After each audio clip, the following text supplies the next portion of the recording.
ஆற்று வாழ்வியல் நிகழ்வில் இயல்பு என்பது எனும் பொருளில் ஐயா சிவகதிரவன் அவர்களின் கருத்து பகிர்வு.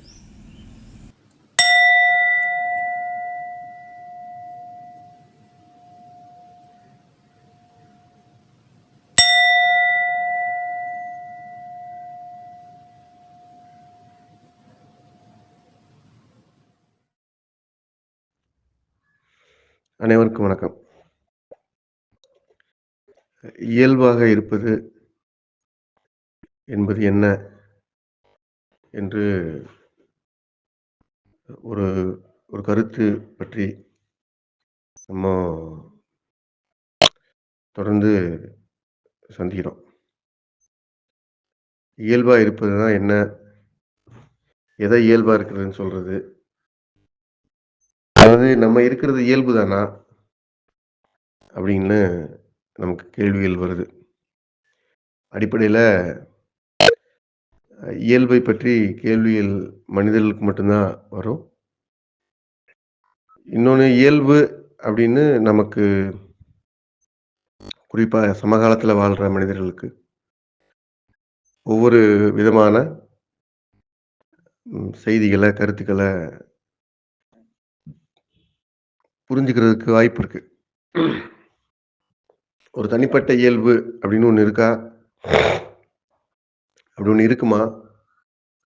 அல்லது ஒவ்வொருவருக்கும் தனித்தனியா இயல்பு இருக்குமா? அல்லது இன்னும் எல்லாருக்கும் ஒரே இயல்பு தானா? அப்படின்லாம் அந்த கேள்வி பெருசா போகுது. இன்னும் விரிவா பேசும்போது நான் சந்திக்கிற கேள்வி, இயல்பு பற்றி நம்ம கேள்விப்படாத கருத்துக்களை எல்லாம் கேள்விப்படுற மாதிரி ஆகுது. யாரையாவது மோசமா பேச வேண்டியது, நான் எதையும் வெளிப்படையா பேசிடுவேன் அப்படின்னு சொல்லிட்டு, அதுதான் எனக்கு இயல்புன்னு சொல்ல வேண்டியது. இப்படி ஆளுகளை நான் பார்க்குறேன். அல்லது நான் கடுமையான ஒரு நெருக்கடி அல்லது இந்த இந்த தவறான போக்கை நம்ம தலையிட்டு நிறுத்த முடியும் அப்படிங்கிற நிலைப்பாடு எடுக்கும்போது கூட எதுவுமே பேசாம அமைதியா இருந்துட்டு, அல்லது அதை ஒரு கள்ள மௌனம்னு சொல்லுவாங்க. அப்படி ஒரு கள்ள மௌனம் சாதிச்சுட்டு, நான் யார் முகமும் புண்படாம பார்த்துக்கிடுவேன், நான் யாருடைய மனசும் புண்படாம பார்த்துக்கிடுவேன், அதுதான் என் இயல்பு அப்படின்னு சொல்றதையும் பார்க்குறேன். இப்படி இப்படி நான் நேருக்கு நேராக பேசிடுவேன்னு அது என்னுடைய இயல்பு. நான் யாரை கண்டு அச்சப்பட மாட்டேன் அப்படிங்கிறது என்னுடைய இயல்பு. இப்படி பல இயல்புகளை ஒவ்வொருத்தரும் தனித்தனியா வச்சிருக்கிறத நான் பார்க்குறேன்.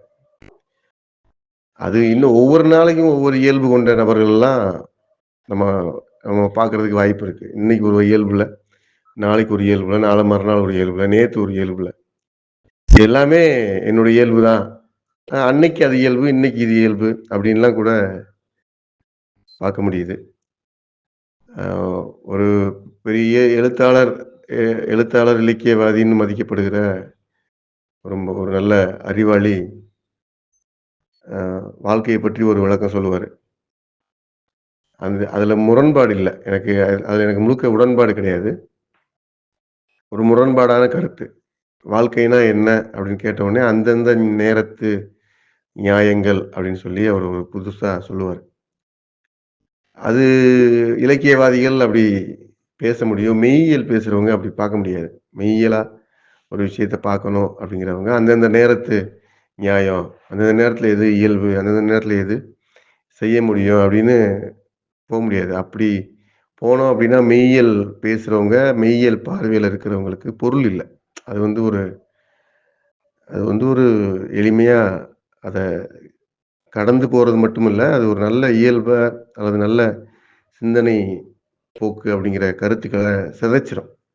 அது இந்த நேரத்து நியாயம்னு பேசினோம்னா அது தனியாக பேசலாம். ஆனால் பெரிய அறிவாளின்னு கருதப்படுகிற இலக்கியவாதிகள்னு கருதப்படுகிறவங்க கூட இப்படி ஒரு போக்கு வச்சிருக்கிறாங்க. இயல்புனா இது என்னோட இயல்பு, நான் இரவெல்லாம் தூங்காம பகல்ல கூட வேலை செய்வேன். எனக்கு அது இயல்பு தான்." அப்படி பேசுவாங்க. இப்படி இருக்கிறதெல்லாம் முதல்ல இயல்பா அப்படின்னு பார்த்தோம்னா, எங்கேருந்து பார்க்கிறது? இயல்புனா என்னன்னு தெரியல. அதிலிருந்து தான் நம்ம இதெல்லாம் இயல்பாங்கிறத முடிவு பண்ண முடியும். யார்ட்ட இயல்புனா என்னன்னு கேட்டா கூட, நான் கேட்ட அளவுல ரொம்ப பெரும் அறிவாளிகள் அல்லது நான் மதிக்கிற சிந்தனையாளர்கள் இயல்ப பற்றி நெறைய பேசியிருக்கிறாங்க. அவங்கலாம் ஒரு பெரிய சான்றோர் வரிசையில இருக்கிறவங்க. இந்த சமூகத்தினுடைய முன்னோடிகளா இருக்கிறவங்க. ஆனா தன்னை அறிவாளிகளாக கருதிக் கொள்கிறவங்க, சமூகத்த சமூகத்தால் அறிவாளின்னு மதிக்கப்படுறவங்கலாம் இயல்புன்னு சொல்ற விஷயத்த நம்ம எனக்கே அது பெரிய நகைச்சுவையா மாறிரும். காலையில ஒரு இயல்புல இருக்கிறாரு, மத்தியானம் ஒரு இயல்புல இருக்காரு, ராத்திரி ஒரு இயல்புல இருக்காரு. இப்படி ஒரே ஆளுக்கு 3 நேரத்துல 3 இயல்பு இருக்குமாங்கிறதெல்லாம் நமக்கு பெரிய நகைச்சுவை தான். அதனால தான் இயல்புனா என்னன்னு நமக்கு தெரியல. நம்ம இயல்பை பற்றி பேசுறதுக்கான காரணமே அதுதான். இப்ப இப்ப சமீபத்தில நேற்றைக்கு, இன்றைக்கு ஒரு 2, 3 நாளைக்குள்ள தொடர்ந்து இயல்புனா என்ன? அப்படிங்கிற உரையாடல நான் தொடர்ந்து கேட்கிறேன். அப்ப அது மேல நம்ம எனக்கு புரிஞ்சத உங்களோட பகிர்ந்துக்கணுங்கிறது தான் இந்த உரையாடலினுடைய நோக்கம். இயல்புனா என்னன்னு தெரியாது முதல்ல. நீங்க வச்சிருக்கிறதெல்லாம் இயல்பாங்கிறத நம்ம சரி பார்த்துக்கிட்டு, அப்புறம் இயல்புனா என்ன? அப்படின்னு போலாம். நான் ஏற்கனவே சொன்ன மாரி இயல்புன்னு கேட்ட உடனே ஆளாளுக்கு ஒரு பதில் சொல்லுவீங்க. என் இயல்பு இதுதான், என் இயல்பு அதுதான் அப்படின்னு சொல்லி. இயல்பை பற்றி சான்றோர் பெருமக்கள், இலக்கியத்துல நல்ல ஆழமான பார்வை உள்ளவங்க, மெய்யியல் பார்வை உள்ளவங்க நெறைய சொல்றாங்க. இயல்புக்கு நீங்க அதெல்லாம் படிச்சு, படிச்சு இயல்புக்கெல்லாம் வேண்டியதில்ல. அப்படி போகவும் முடியாது. இயல்பு நீங்க கண்டுபிடிச்சு வர்றதுன்னு வச்சுக்கங்களேன். ஒவ்வொருத்தரும் தனித்தனியா தன்ன பார்த்து நம்ம எப்படி இருக்கோம் அப்படின்னு பார்த்து வர்றது. நம்ம எப்படி இருக்கோம்னா, இயல்ப பற்றி பேசுற நான் சொன்ன மாரி உளறி கொட்டுறவங்க கூட, நான் என் இயல்ப பார்த்து தான் சொல்றேன்னு சொல்றது உண்டு. உண்மையிலேயே தன்ன பார்க்கிறது அப்படின்னா, படுத்த உடனே தூங்கணும். நீ சாப்பிட்ட சாப்பாடு உனக்கு செரிமானம் ஆகணும். ஒழுங்கா உடல் இயங்குமுறை சிக்கல் இல்லாம இருக்கணும். உன்னைய பார்த்தா 4 பேரு வணங்கணும் அல்லது மரியாதையா பேசணும். உங்க வீட்ல உள்ளவங்களே, "அவரு வரட்டும், நம்ம அவர்ட்ட கலந்துக்கலாம்" அப்படின்னு இனிமையா உன்னை நடத்தணும். இதெல்லாம் இருந்துச்சுன்னா, நீ பக்கத்துல இயல்பு பக்கத்துல ஏதோ முயற்சி பண்றேன்னு அர்த்தம். இது தலைகீழா நடக்குதுன்னு வச்சுக்கங்க. நீ இயல்புல இல்ல. உனக்கு தூக்கம் வரல அப்படின்னா இயல்புல இல்ல. எனக்கு என்ன சாப்பிட்டாலும் நெஞ்ச கரிக்குது அப்படின்னா இயல்புல இல்ல. படுத்தா நானு 3 மணி, 4 மணி வரைக்கும் முழிச்சுக்கிட்டே இருப்பேன் அப்படின்னா நீ இயல்புல இல்ல. காலையில எந்திரிச்சு மலம் போறதுல, சிறுநீர் கழிக்கிறதுல சிக்கல் இருக்குன்னா இயல்புல இல்ல. மருந்து மாத்திரைய நம்பித்தான் வாழ்க்கையே ஓடுதுன்னா நீ இயல்புல இல்ல. இதெல்லாம் நீ இயல்புல இல்லாததுக்கான அ வெளிப்பாடு. அப்போ கூட இருக்கிற மக்கள் அல்லது உன் குடும்பத்த சார்ந்தவர்களே, உன் குடும்பத்தில உள்ளவங்களே, "அவன் பெரிய அக்கப்போருங்க. அவன் வந்தாலே நம்மளால தாங்க முடியாது. என்னத்தையாவது செஞ்சு முடிச்சு விடுங்க." அப்படின்னு சொல்றது மாரி நீ நடந்துக்கிட்டேன்னா, அது இயல்பே கிடையாது. "இப்படி இருக்கீங்களா?" அப்படிங்கிறதெல்லாம் நீங்க பார்த்துக்கங்க. இதெல்லாம் இயல்புன்னு நெனச்சுட்டு, நம்ம இருக்கிற சிக்கல்ல இருந்து இயல்புனா என்னன்னு பேசுறதுக்கு நம்ம இப்ப பேசுறோம். நான் புரிஞ்சத உங்கள்ட்ட பகிர்ந்துக்கிறேன். இப்படி இருக்கிற ஆளுகள பார்க்கிறேன் நானு. இதெல்லாம் இயல்புன்னு நெனச்சுட்டு இருக்கிற ஆளுகள பார்க்கிறேன். இந்த கருத்தை கூட என் கூட சண்டைக்கு வரலாம். அத பத்தி எனக்கு பிரச்சனை இல்ல. ஆனா இது இயல்பு இல்ல. நீ ஒரு மருத்துவத்த நம்பி உன் வாழ்க்கைய நடத்துறன்னா, அது இயல்பு இல்ல. படுத்த உடனே உன்னால தூங்க முடியலன்னா, நீ இயல்பா இல்ல. நீ நீ உண்கிற நீ விரும்பி உண்கிற உணவு உனக்கு செரிமான சிக்கல உண்டாக்குதுன்னா, அது இயல்பு. நீ இயல்பான ஆளா இல்ல. இதெல்லாம் என் உடல் எனக்கு உணர்த்திய, நான் புரிந்து கொண்ட வகையிலிருந்து நான் உங்கள்ட்ட பகிர்ந்துக்கிறேன். அப்ப இயல்பு என்பது அடிப்படையில என்ன என்பதை நாம பார்க்க வேண்டியிருக்கு. அதுதான் நம்ம இப்ப பேசுறோம். இப்படிப்பட்ட சிக்கலான அ நபரா இருக்கிற ஒருத்தர் தன்ன பார்த்து நமக்கு ஆமா நமக்கு சி செரிமானம் சீரா இல்ல, தூக்கம் சீரா இல்ல, என்ன பக்கத்துல இருக்கிறவங்க பூரா நம்ம கண்டு பயப்படுறாங்க. நம்ம பக்கத்துல இருக்கிற ஆணோ, பெண்ணோ நம்மள தவிர்க்கிறாங்க. ஒ ரொம்ப பதட்டமாகறாங்க. இதெல்லாம் நம்ம ஏன் இருக்கணும்? இன்னொருத்தரோட நம்ம இப்படி ஒரு சிக்கல நமக்கு வெளியில ஏன் ஏற்படுத்தணும்? நமக்குள்ள ஏன் இவ்வளவு உடல் சிக்கலோட இருக்கணும்? அப்படின்னு நீங்க பார்க்கிறதுக்கு பேரு தான் பார்க்கிறது. அப்படி பார்க்கிறதுக்கு பேரு தான் பார்க்கிறது. உலகத்துல எந்த ஜீவராசிக்கும் ஒரு புறாவுக்கு செரிமான சிக்கல் வந்ததில்ல. ஒரு யானைக்கு கரும்பு தான் சாப்பிடுதுன்னா கூட யானைக்கு டயபெட்டிக் வந்ததில்ல. இன்னும் தேனீக்கெல்லாம் கூட டயபெட்டிக் இருக்காது. உப்புக்குள்ளேயே உப்பு தண்ணீயிலே இருக்குது அப்படின்னா, மீன்களுக்கெல்லாம் பிரஷர் வரணும். ஏன்னா உப்பு சாப்பிட்டா பிரஷர் வரும் அப்படின்னு ஒரு கதைய மருத்துவம் சொல்லுது. உப்பு தண்ணீயிலேயே குளிக்குது, உப்பு தண்ணீயிலேயே குடிக்குது, உப்பு தண்ணீய தான் சாப்பிடுது, உப்பு தண்ணீய தான் எல்லாமே செய்யுது. அப்ப மீன்களுக்கு பிரஷரு, பிளட் பிரஷர்லாம் கிடையாது. ரொம்ப கனமான உணவு அப்படின்னா கனமான உடல் இருந்துச்சுன்னா, உங்களுக்கு மூட்டு வலி வந்துரும்னு மருத்துவம் சொல்லுது. காண்டாமிருகங்களுக்கு மூட்டு வலி வந்ததா நம்ம கேள்விப்படல. இப்படி நம்ம வாழ்க்கையில பின்பற்ற எந்த அறிவு அறிவு கோட்பாடும் நம்மை சுற்றி இருக்கிற நம்ம பார்க்குற, நாம் பழகுற எந்த விலங்குகளுக்கும் கூட இல்ல. எந்த ஜீவராசிக்கும் இல்ல. மனிதர்களே கூட சிலர் நல்லா இருக்கிறாங்க. அப்படின்லாம் பார்த்து நமக்கு ஏன் தூக்கம் வரல? எனக்கு ஏன் தூக்கம் வரல? எனக்கு ஏன் செரிமானம் இல்ல? எனக்கு ஏன் மற்றவங்களோட இணக்கமா பழக முடியல? என்னை பார்த்தா ஏன் எல்லாரும் பயப்படுறாங்க? என்னை பார்த்தா ஏன் எல்லாரும் எரிச்சல் ஆகுறாங்க? என்னை ஏன் தவிர்க்கிறாங்க? அப்படின்னு நம் உடலையும், நம் உறவையும் ஒப்பிட்டு பார்த்து ஏன் வருதுன்னு சிக்கலோட திரும்பி பார்க்கிற ஒரு நிலையில தான் இயல்ப பற்றி பார்க்கிறதுக்கு உங்களால துவங்கவே முடியும். எல்லாமே சரியா தான் போகுது அப்படின்னு நினைச்சீங்கன்னா, நம்ம பேசுறதுக்கே வேலை இல்ல. அப்போ என்னைய பார்க்கிறது அப்படிங்கிறதனுடைய பொருள் என்ன? நான் எப்படி இருக்கிறேன்? நான் மற்றவங்கள ஒப்பிடும்போது நான் எப்படி இருக்கிறேன்? அல்லது என்னுடைய கடந்த காலத்த ஒப்பிடும்போது, நான் சின்ன வயசுல படுத்த உடனே தூக்கம் வந்துரும். சாப்பிடுற சாப்பாடுலாம் செரிமானம் ஆயிரும். உடல்ல நல்லா வேர்க்கும். எவ்வளோ தூரம் வேணாலும் ஏற முடியும், இறங்க முடியும். படிக்கட்டுலாம் ஏறுவேன். நானே எங்க வீட்லருந்து பொருட்கள் எடுத்துட்டு ஒரு 4, 5 கிலோமீட்டர் தூரம் போய் பொருட்கள குடுத்துட்டு வருவேன். நடந்து போவேன், ஓடி போவேன். இன்னைக்கு அதெல்லாம் செய்ய முடியல. அப்படின்னா, இன்னைக்கு நீ சிக்கல்ல மாட்டியிருக்க. இன்னைக்கு நீ இயல்ப மீறியிருக்க. இயல்ப விட்டு வெளியில வந்திருக்கங்கிறது அதனுடைய வெளிப்பாடு. அப்ப இப்படி ஒரு ஒட்டுமொத்த கதையில இருந்து நான் உங்கள்ட்ட பகிர்ந்துக்கணும்னு நினைக்கிற செய்தி, இயல்பு என்பது நம்ம விலகி நிக்கிறோம் அப்படிங்கிறத நீங்க புரிஞ்சுக்கிற முடியும். அப்படிலாம் இருந்தீங்கன்னா, இப்போ மருத்துவத்தை பின்பற்றி மருத்துவத்தை சார்ந்து தான் வாழ்க்கை வாழ வேண்டியிருக்கு. ஏசி இல்லாம எனக்கு தூங்க முடியாதுன்னு சின்ன சின்ன கதைகள்ல இருந்து, சின்ன சின்ன செயல்முறைகள்ல இருந்து ஒரு ஒட்டுமொத்த வாழ்க்கை முறையும் நீங்க இயல்புக்குள்ள நிக்கிறீங்களா? இயல்ப விட்டு வெளியில நிக்கிறீங்களா? அப்படின்னு பிரிச்சு பார்க்குற அளவுக்கு முன்னால விரிஞ்சு கிடக்கு. அது ஒண்ணும் ரகசியமாலாம் ஒண்ணும் இல்ல. இப்ப இயல்ப பற்றி நம்ம ஒரு முடிவு எடுக்கணும். எது இயல்பு அப்படின்னு. இப்ப இப்படிலாம் நான் இருக்கனா? நீங்க சொன்ன மாரிலாம் நான் சொன்ன மாரிலாம் இருக்கீங்களான்னு பாருங்க. இருக்கீங்க அப்படின்னா, அதை கைவிடுறது தான் இயல்பு நோக்கி நகர்றது. அடிப்படையில இயல்புனா என்னங்கிற ஒரு சிறிய அறிமுகத்த மட்டும் நான் உங்கள்ட்ட பகிர்ந்துக்கிறேன். ஏன்னா, அ இயல்ப பற்றி நெறைய பேச முடியும். சிறிய அறிமுகம். இயல்பு என்பது என்ன? இவ்வளவு நெருக்கடியோட, சிக்கலோட இருக்கிறது இயல்பு இல்ல அப்படிங்கிறத நீங்க புரிஞ்சுக்கலாம். அ இது வந்து ஒரு எதிர்மறையானது தான். நேரடியா சொல்ல சொல்ல முடியல. எதெல்லாம் இந்த மாரி சிக்கல் இல்லாம இருக்குதுன்னா, நான் இயல்பா இருக்கிறேன்.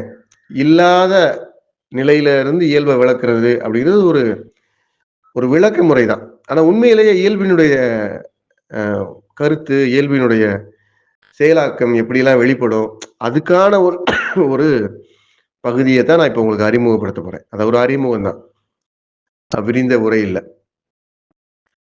அ மறை சான்றோர்கள் ஒரு மறைமொழிய சொல்றாங்க. இயல்பு எனப்படுவது என்ன?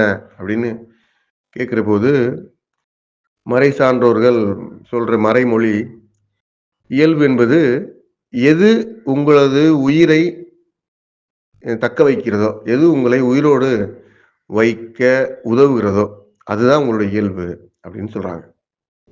இது நம்ம அறிமுகத்துக்கு இந்த இந்த வரிய நீங்க ஆழ்ந்து உள்வாங்கிக்கிறணும். இந்த வரிய நான் உங்களுக்கு அறிமுகப்படுத்துறதுல ரொம்ப முக்கியமான காரணம், இந்த வரிய நீங்க ஆழ்ந்து உள்வாங்கிக்கிறணும். இயல்பாக இருப்பது என்பது என்ன? அப்படிங்கிறதுக்குரிய மறைமொழி, எது உங்களை நீங்க உயிரோடு இருப்பதற்கு எதெல்லாம் காரணமாக இருக்கிறது அப்படின்னு பெரிய பட்டியல்லாம் ஒண்ணும் கிடையாது. ஒண்ணே ஒண்ணு தான் இருக்கு. ஒண்ணே ஒண்ணு இருக்கு. அதுதான் உங்கள இயல்பாக வைத்திருக்க உதவும். அது என்ன? உங்களை உயிரோடு வைத்திருப்பதற்கு எது உதவுகிறதோ, அதுவே உங்கள் இயல்பாக இருக்கும் அப்படிங்கிறது தான் மறைமொழி. இயல்பெனப்படுவதுங்கிறதுக்குரிய மறைமொழியாக சொல்லப்படுவது. ஏன்னா நான் வாழ்றதுக்கு, நான் நல்லா இருக்கிறதுக்கு எது காரணமா இருக்கு? அல்லது நான் இருக்கிறதுக்கே எது காரணமா இருக்கு? அதுதான் என் இயல்பு. நான் வந்து அ பாதாம் பால் இல்லாம வாழ முடியாது அப்டின்னா, பாதாம் பால நிப்பாட்டிட்டீங்கன்னா உங்க உயிர்லாம் போகாது. நான் சூடா தான் சாப்பிடுவேன்னு உனக்கு தெரியாதா? அப்டின்னு நீங்க தட்ட வீசி எறிஞ்சீங்கன்னா, சாப்பாடே கிடைக்கலனா கூட உங்களால வாழ முடியும். அப்ப இதெல்லாம் இயல்பு இல்ல. நம்ம இயல்புன்னு நெனச்சிட்டு இருக்கோம். நெறைய இருக்கும். நீங்க சாப்பிடுற விஷயத்துல ஒரு பட்டியல் இருக்கும். நீங்க சாப்பிடணும் அப்டின்னு நெனச்சுக்கிட்டீங்கன்னா, நான் வந்து அ என் மருத்துவர் சொல்லிட்டாருன்னு ஆரம்பிச்சு, புளி சேர்க்க மாட்டேன், உப்பு சேர்க்க மாட்டேன். அம் இப்டி காரம், உரைப்பு சேர்க்க மாட்டேன். அல்லது இதெல்லாம் இப்டி சேர்த்துக்குவேன் அப்டின்னு சொல்லி ஒரு பட்டியல் இருக்கும். நான் காலையில 5 மணிக்கு பிறகு தூங்க மாட்டேன். ராத்திரி 7 மணிக்கு பிறகு முழிக்க மாட்டேன். இப்டி ஒரு பட்டியல் இருக்கும். அம் இதெல்லாம் எல்லா பட்டியலையும் நீங்க எல்லா வகையான பட்டியலையும் நீங்க தனியா எடுத்து வச்சுருங்க. இப்ப இந்த இந்த உரையினுடைய அ முடிவுல நீங்க எல்லாத்தையும் பரிசீலனை பண்ணுங்க. இதுவரைக்கும் சரி, தப்புங்கிற எல்லாத்தையும் வச்சு தான் பார்க்கணும். இயல்பாங்கிறது. நான் வந்து அ ராத்திரி என்னுடைய நண்பர்கள்ட்டயே பலர்ட்ட நான் பார்த்துருக்கேன். நான் நைட்டு டிஃபன் தான் சாப்பிடுவேன்னு உனக்கு தெரியாதா?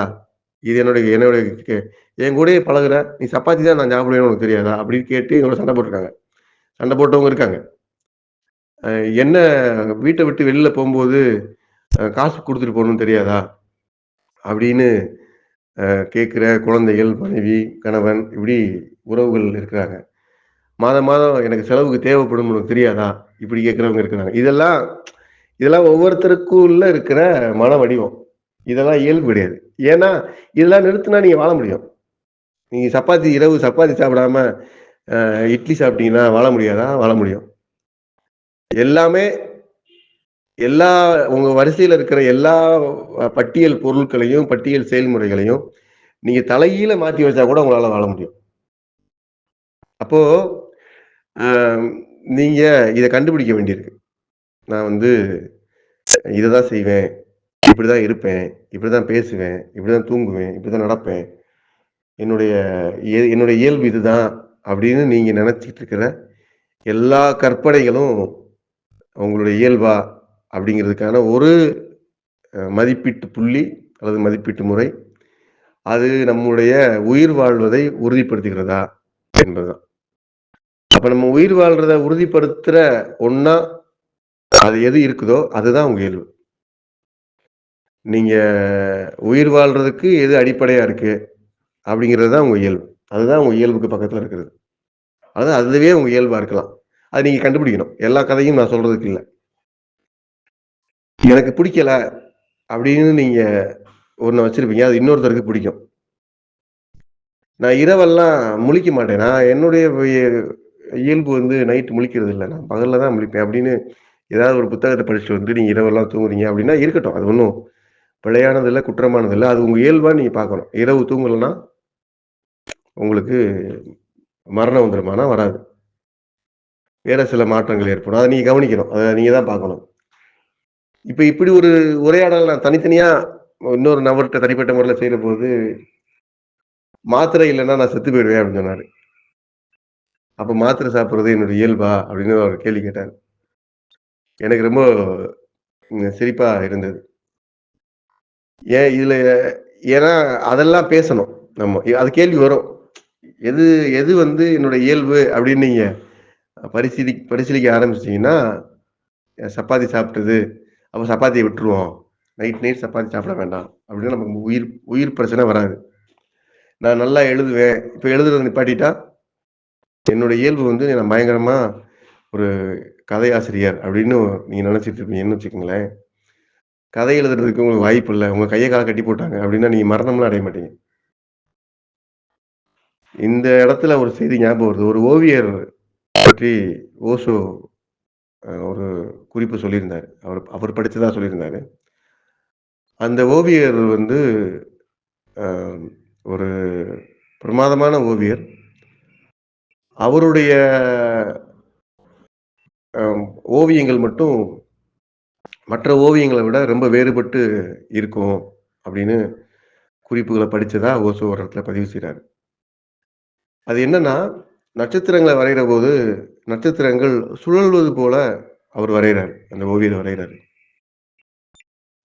சுழல்வது போல இருக்கிற நட்சத்திரங்கள் அவர் வரைகிற காலத்துல, ரொம்ப காலத்துக்கு முன்னால வாழ்ந்தவரா அவர் பதிவு பண்றாங்க. ஒரு நட்சத்திரம் சுழலுமா? சுழற்சி நட்சத்திரத்துக்கு இருக்குமா? அப்படின்னு அவர் வாழ்ந்த காலத்துல பலரும் கேட்குறாங்க. ஆனா, இவர் சொல்றாரு, "அது இப்படிதான் இருக்கு. அப்படிதான் என்னால வரைய முடியுது. அப்படிதான் இருக்கு. அதனுடைய இயல்பு அப்படிதான் இருக்கு." அப்படின்னு படங்கள் தொடர்ந்து வரையிறாரு. எல்லா படங்களும் இப்படியான விஷயத்தோட இருக்கு. ஒரு கட்டத்துல அவரு சில திருப்தியான பதிவுகள, ஓவியங்களா வரைஞ்சதுக்கு பிறகு அவரு, "இனிமேல் எனக்கு வேலை இல்லன்னு" தற்கொலை பண்ணிக்கிறாரு அப்படின்னு ஓஷோ சொல்றாரு. இந்த ஓவியம் வரையிறது தான் அவர உயிரோட வச்சிருக்கு. அவருடைய இயல்பு இது. ஒரு கவிஞருக்கு அவருடைய இயல்பு, ஒரு கவிதை எழுதுறது. அப்படின்னா, கவிதைய நீங்க நிறுத்திட்டீங்கன்னா, அது கவிதைய அவர் நிறுத்திட்டார்னா அவருக்கு வாழ முடியாது அப்படிங்கிற ஒரு மெய்யியல் அடிப்படையில ஓஷோ இந்த கதைய விளக்குறாரு. இது எனக்கு ஞாபகம் வந்தது நான் சொல்றேன். இயல்ப பற்றி பேசுறதுனால ஒரு ஞாபகத்த சொல்றேன். அப்போ எனக்கு மாத்திரை சாப்பிடுறது தான் இயல்பு. மாத்திரை நிப்பாட்டுனா போய் சேர்ந்துருவேன். அப்படின்னா, மாத்திரை சாப்பிட்டு வாழ்றது இயல்பான்னா அப்படி இல்ல.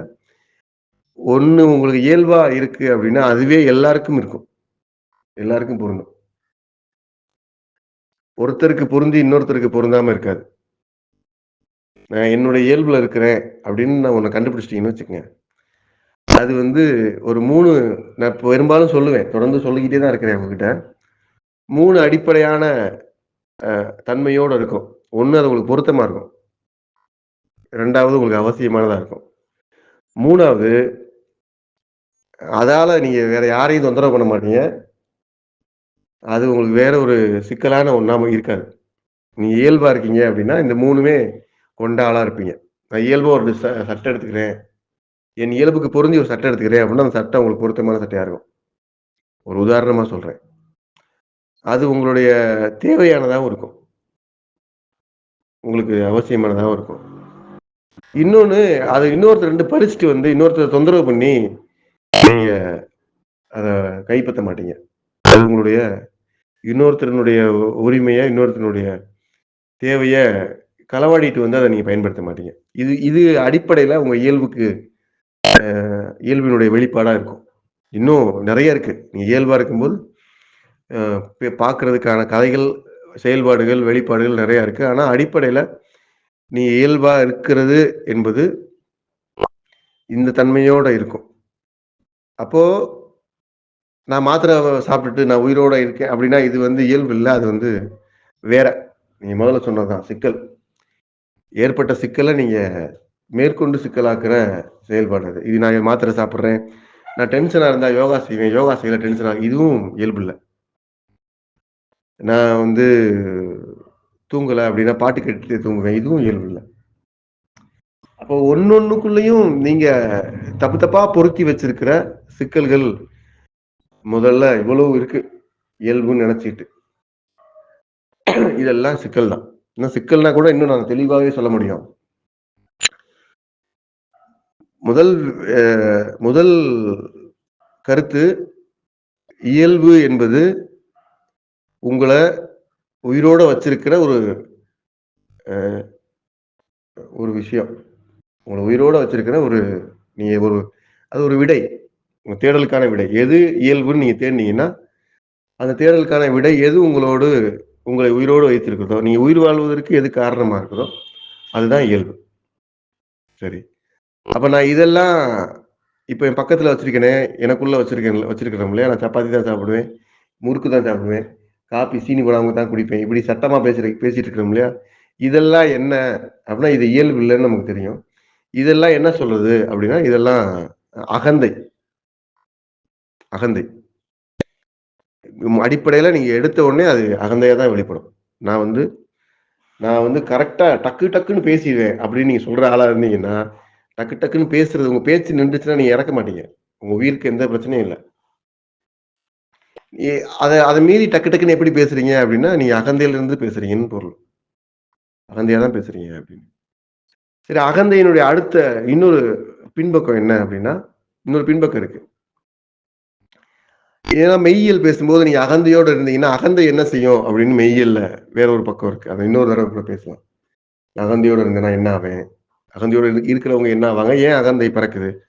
அப்படின்னு மெய்யியல்ல இன்னொரு பக்கம் பேசலாம். ஆனா அடிப்படையில அகந்தைன்னு நீங்க பேசுற போதே, எப்படிப்பா நீ வந்து நைட் எல்லாம் முழிச்சிருந்தேன்னா, இயல்பு இல்லையே! நைட் எல்லாம் முழிச்சிருந்தேன்னா, அ உன்னுடைய உடல் தொந்தரவாகுமே அப்படின்னு நீங்க ஒருத்தர்ட்ட கேட்டீங்கன்னா, அதெல்லாம் நான் சமாளிச்சு நான் ஜெயிச்சுருவேன் அப்படின்னு அவர் சொல்லும்போது, அகந்தையிலருந்து சொல்றாரு. இந்த அகந்தை எங்கிருந்து வருது அப்படின்னா, அந்த முழிச்சிருக்கும்போது ஏற்படுற விளைவு இருக்கு பாருங்க, மறுநாள். அந்த விளைவை பார்த்துக்கலாம்னு நினைப்பாரு. நீ முழிச்சிருந்தா நாளைக்கு காலையில முழிச்சிருக்கிறவன் பூரா காலைல எந்திரிக்க மாட்டீங்க. அப்படின்னு ஒரு இயற்கை சட்டம் வருதுன்னு வச்சுக்கங்க. விளையாட்டா. எல்லாரும் முழிக்க மாட்டாங்க. உயிர் வாழ்றதுக்கு அச்சம் இருக்கிறவங்க முழிக்க மாட்டாங்க. இப்ப இருக்கிற எண்ணிக்கையில ஒரு 99% படுத்துருவாங்க. அடிப்படையில இந்த இருமாப்பு வருது பார்த்தீங்களா? நான் இரவு பார்த்துக்கிருவேன். நான் இப்படித்தான் போவேன். இது என் இயல்பு. அப்படின்னு ஒரு அகந்தையிலிருந்து பேசுறாங்கல்ல. இந்த அகந்தை எங்கிருந்து வருது அப்படின்னா, அதனுடைய விளைவ பார்த்துக்கலாம் அப்படிங்கிற இருமாப்புல இருந்து வருது. அது வந்து சும்மா நம்ம வழக்கு மொழியில சொல்லும்போது, அது வந்து திமிர் பிடிச்சு திரியிறது அல்லது அகம்பாவம் பண்றது. அதெல்லாம் வேற வேற வேற வேற விதமான விளக்கி பேசலாம். அகம்பாவம்னா என்ன? திமிருன்னா என்ன? திமிருங்கிறது மீறுறது. ஏற்கனவே இருந்த ஒரு அமைப்ப மீறி செய்றது தான் திமிரி செய்றது, திமிர்றது. அவ்வளவு கூட இல்ல. இது வந்து அகம்பாவம், கிராமத்து மொழியில சொல்ற மாரி, இது அகம்பாவம், ஏத்தம் இப்படி சொல்றது. ஒரு இயல்பு உடலினுடைய இயல்ப நீங்க பின்பற்றுறீங்க அப்படின்னா, உங்க உடலுக்கு எவ்வளவு செரிமானம் இருக்கு? எவ்வளவு தூக்கம் தேவைப்படும்?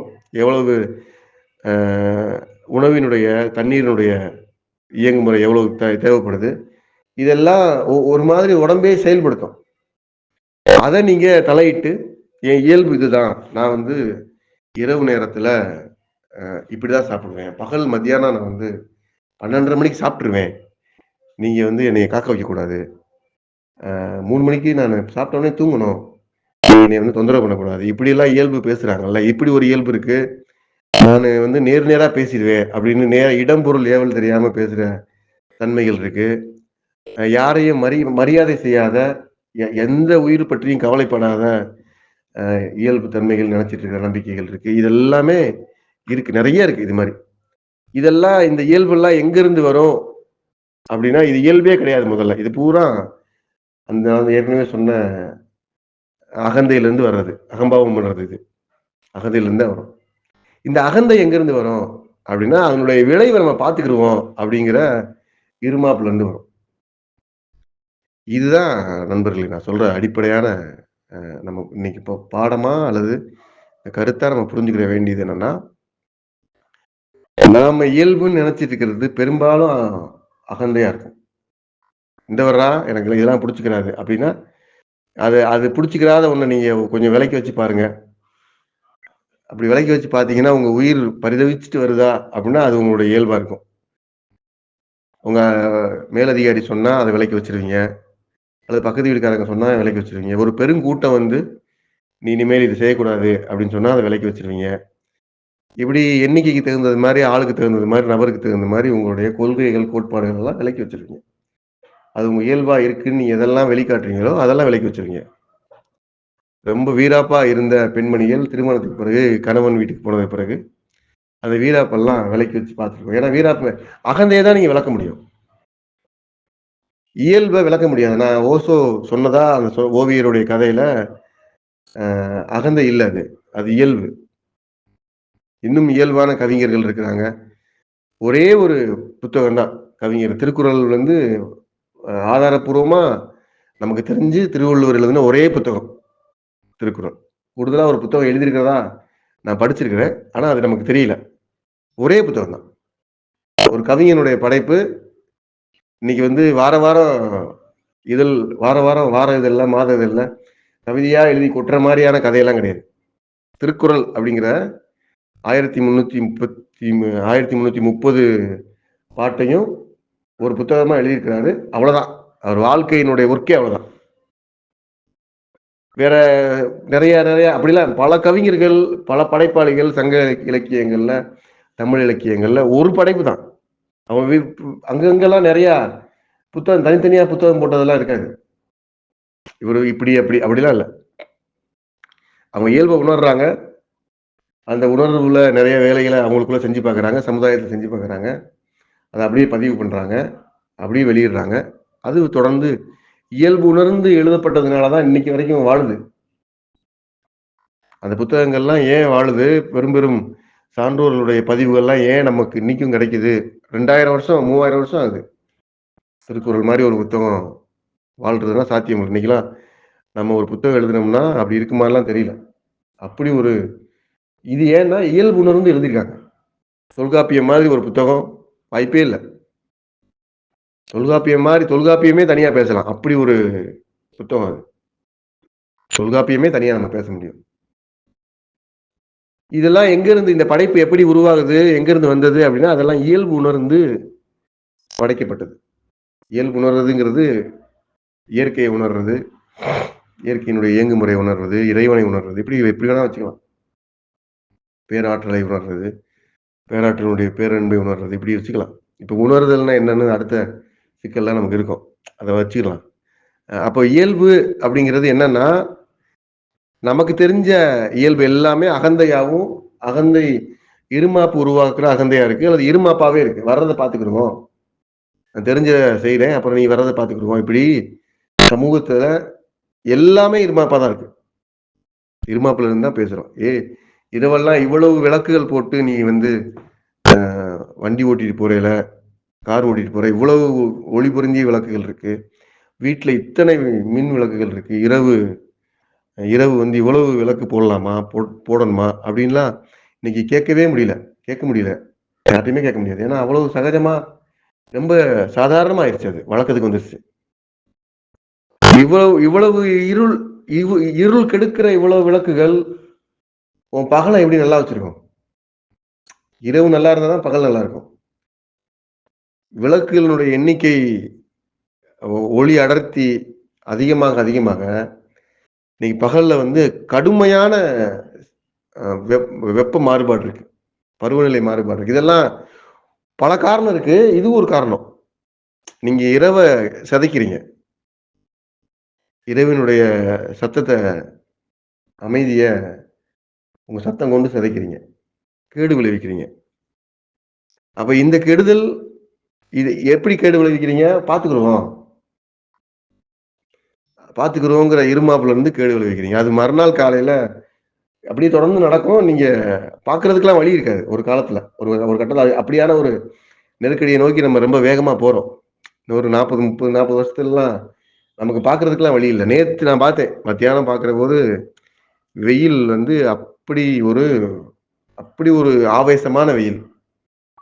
நம்ம கூப்பிட்டு கூட சொன்னேன் உங்கள்கிட்ட, எவ்வளவு மோசமா வெயில் அடிக்குது, எப்படி இருக்கு அப்படின்னு. மோசமான வெயில் இல்லை. நீங்க நேத்து பார்த்த வெயில் முந்தானத்து நம்ம ஏற்பாடு பண்ண இரவு மீது நாம் தொடுத்த தாக்குதல். இது இப்போ இந்த வருஷ வெயில் போன வருஷம் நம்ம தொடுத்த தாக்குதல். இப்படி இப்படி நம்ம இயல்புன்னு நினைச்சுக்கிட்டு நமக்கு வந்து நைட்ல பாட்டுக்கிட்டே படுத்தா தான் தூக்கம் வரும் அப்படின்னு படுக்கிற இயல்பு இருக்கு பாத்தீங்களா? அந்த இயல்பு மறுநாள் அல்லது மறு வருஷம் உங்களுடைய பகல் நேரத்தை சிதைச்சிடும். நீங்க பகல்ல வந்து அப்புறம் பகல்ல சிதைச்ச உடனே பகலுக்கு நீங்க மீண்டும் அகந்தையில இருந்து ஒரு வேலை செய்வீங்க.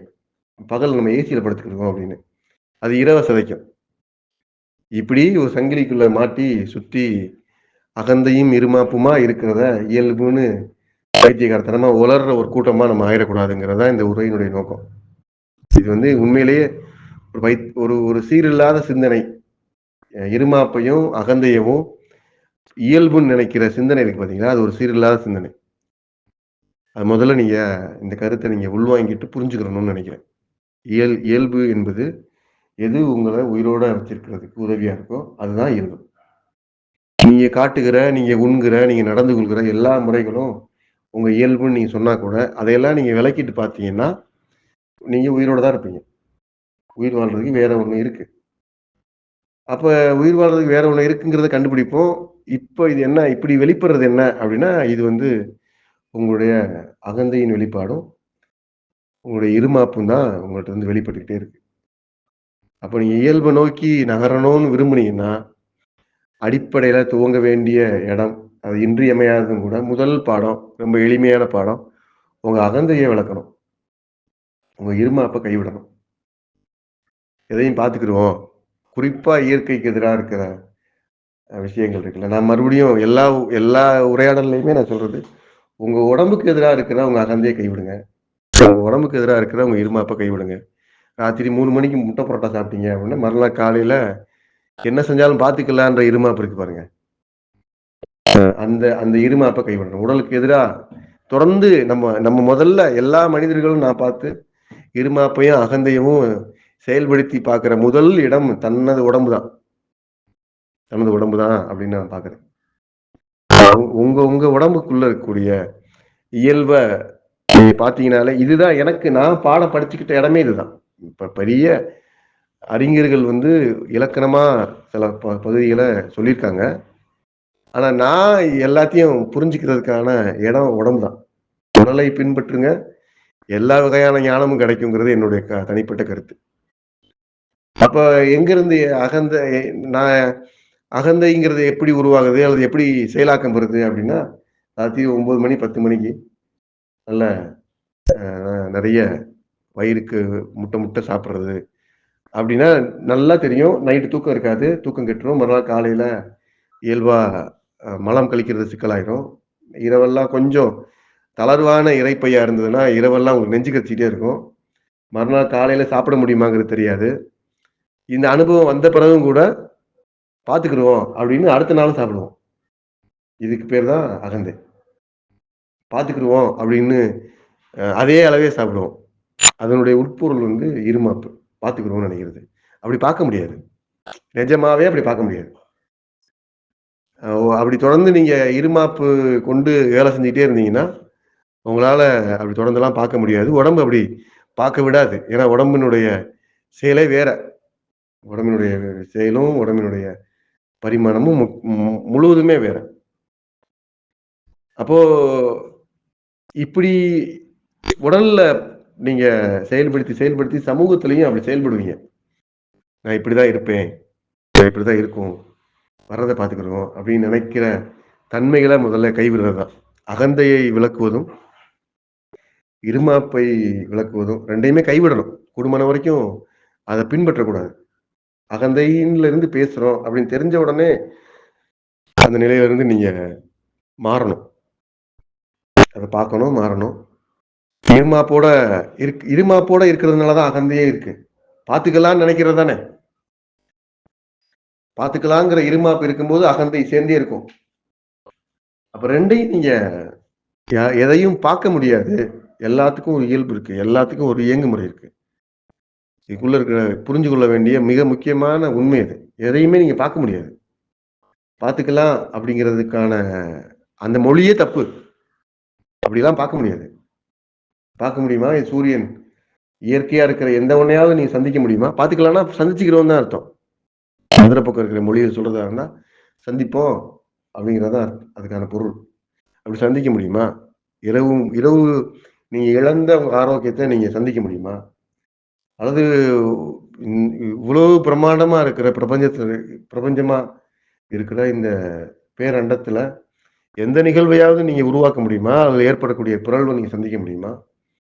நீங்க சும்மா உங்க 2 வீலரை ஓட்டிக்கலாம். அவ்வளவுதான். உங்க காரை ஓட்டிக்கலாம். உங்க கையில வச்சிருக்க ஏதாவது ஒரு கருவியை நீங்க இயக்கிக்கலாமே தவிர, அதை தாண்டி உங்களுக்கு சத்து கிடையாது. அதை தாண்டி சத்து கிடையாது. பழக்கப்பட்டிருந்தீங்கன்னா அதுவுமே சிக்கல். 3 பேருக்கு தான் சோறாக்கி 3 பேருக்கு மட்டுமே சோறாக்கி பழகிருந்தீங்கன்னா 35 பேருக்கு சோறாக்குறதுக்கு எப்படி ஆக்குறதுன்னு தெரியாது. அவ்வளவுதான் நம்ம லட்சணமே. நாம வந்து சந்திச்சுக்கலாம், பார்த்துக்கலாம் அப்படின்னு நினைக்கிறது வந்து உச்சபட்சமான இருமாப்பு. அப்ப அடிப்படையில நம்ம உணர வேண்டியது இயல்பை நோக்கி நகரணும்னு நீங்க நினைச்சீங்கன்னா, அடிப்படையில நம்ம உணர வேண்டியது இருமாப்பு இல்லாம இருக்கணும். பார்த்துக்கலாங்கிற சிந்தனை இல்லாம இருக்கணும். பார்த்துக்கலாம்ங்கிறது முடியாது.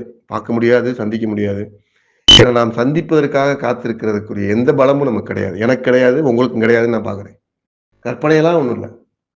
கற்பனையாவே பேசல. இயல்பாவே மனிதன் வந்து சிறிதினும் சிறிய ஒரு ஒரு புழு போல தான் இந்த பேரண்டத்துக்கு முன்னால. இந்த ஒழுங்க பெரட்டுறோம் அப்படின்னா, இத நிமித்த முடியாத அளவுக்கு சிக்கல்ல மாட்டிருவோம். சந்திக்க முடியாது. அப்போ பார்த்துக்கலான்னு தான் எல்லா கோட்பாடுகளும், எல்லா தத்துவங்களையும் நீங்க வச்சு, அந்த இருமாப்ப டெவலப் பண்ணிக்கிறீங்க. அத இன்னும் அடர்த்தியாக்கிக்கிறீங்க. அது உருவாக்குறது அகந்தைய உருவாக்குது. நான் இப்படித்தான். டேய் நீ இப்படி இருந்தேன்னா, இப்படி ஒரு சிக்கலுக்குள்ள மாட்டிக்கிருவ. பார்த்துக்கிறேன். இந்த இந்த உரையாடலவே நீங்க கைவிடணும்.